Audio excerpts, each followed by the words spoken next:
There is no credible sign that Milaysia Fulwilley is planning another move when this season ends. In fact, everything about her current journey suggests stability rather than restlessness. Her transfer to the LSU Tigers women's basketball team was never about chasing headlines or stirring drama.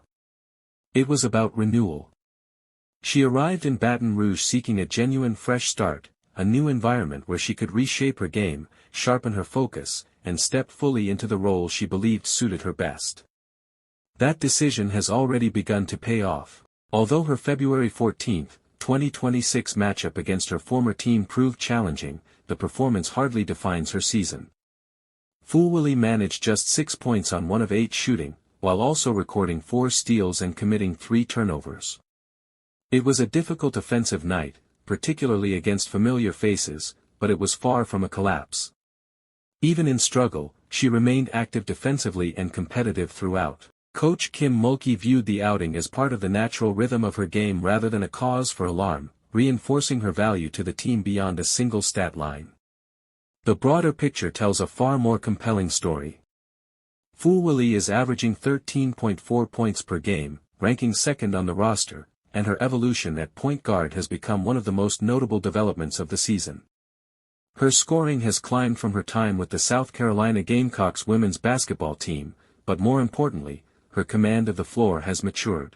She looks more decisive, more vocal, and more comfortable orchestrating the offense. The move was never simply about increasing numbers.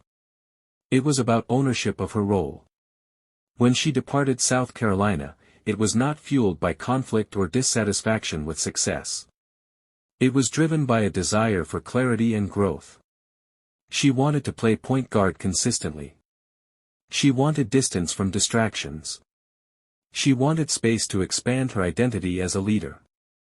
That search for renewal has shaped her current trajectory. There are no credible reports, no swirling rumors, no hints of another transfer on the horizon. Instead, the conversation surrounding Fulwilley centers on development, adjustment, and rising confidence. She appears locked in on contributing to Louisiana State and refining her craft. Rather than preparing for another departure, she seems firmly rooted in the opportunity she deliberately chose.